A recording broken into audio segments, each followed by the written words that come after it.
Hello and welcome to AR Reviews. Today we'll be reviewing the WWF F2 Federation Fighters Undertaker. So yes, bringing you another re-review of something I did with my old crappy camera. I believe this was one of the last things I did with it too. I also did Kane, and I'm going to review Kane in a little while after I get something in the mail. So yeah, but let's start with Undertaker. These figures are pretty cool, at least Kane and Undertaker are. Stone Cold's alright and The Rock looks terrible. Anyway, these two are pretty cool. Undertaker is the old Ministry look. He also comes with a big cloak.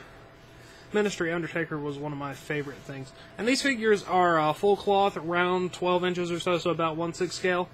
Full cloth clothing. The articulation's not great. They have rubber skin and sort of mid-knee things.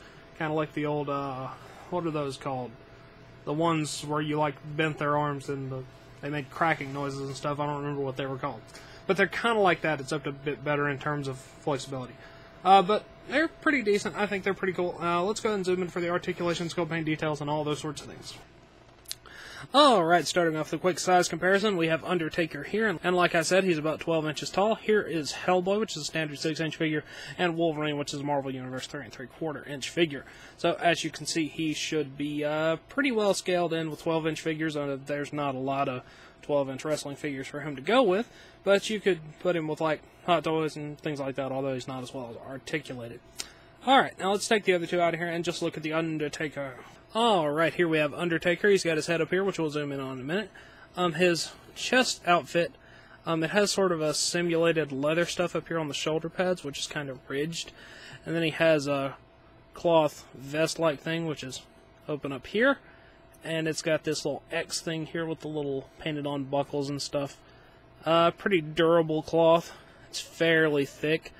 Kind of spandexy, especially down here on the pants. The pants have the big Undertaker cross thing on it, although it does have a little top bit, which it doesn't always have, but it is the T with the X down there at the bottom. He has 2 cloth elbow pads and 2 cloth wristbands.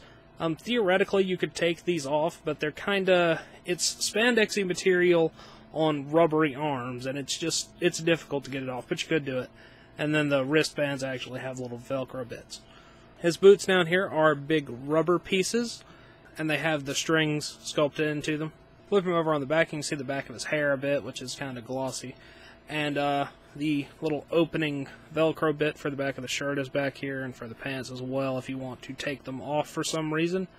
And apart from that, it's pretty much just all black back there. They did sketch some tattoos onto Undertaker's arms. I have no idea how accurate they are.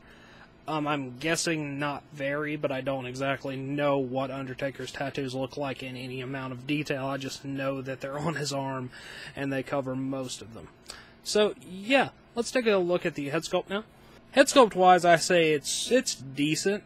I don't see any real flaws with it. It's not an especially great likeness, but it's pretty decent. It's got the goatee here, eyebrows. You can see his hair. It's kind of tied in the back there.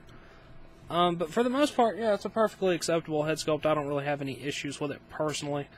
So, yeah, let's zoom out and look at some articulation. Articulation-wise, Undertaker is actually pretty decent apart from his rubber bits. The head is on a ball peg, and it can go up and down and tilt side to side and rotate. It's actually pretty good. He has decent ball joint shoulders, in and out, forward and back.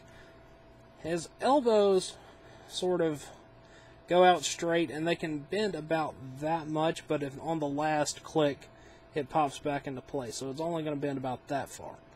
Wrists are good. Hinge, rotate, very nice there. Has a waist diaphragm-y kind of joint, which flexes in and out, moves forward and back, rotates, all those sorts of things. Hip joints, forward and back, in and out, really good. Knees very similar to the elbows. They bend about that much.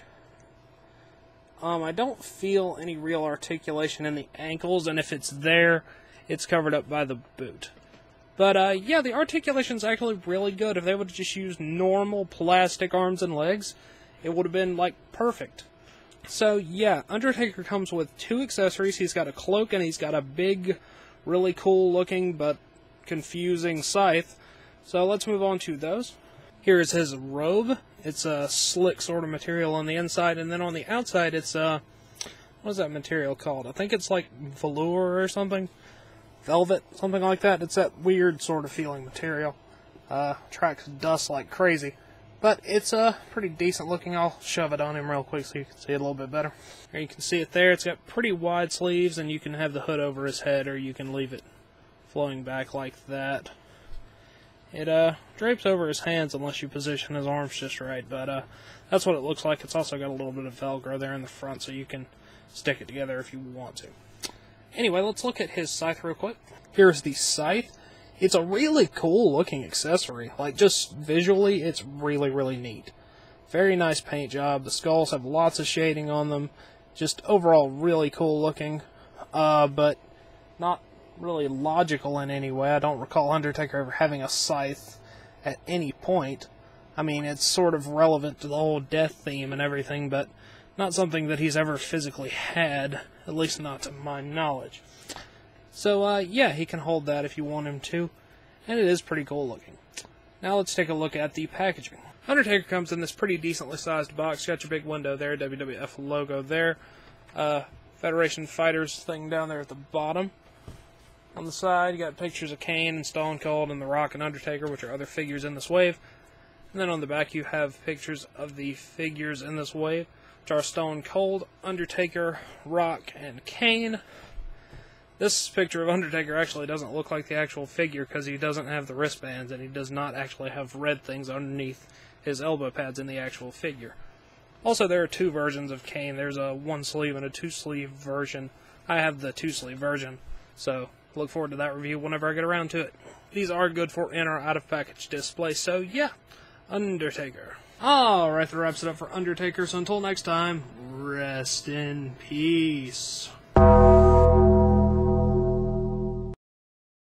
Hello, you've just watched one of my videos. Feel free to like, comment, and subscribe if you enjoyed my videos. If you didn't, run away and never return.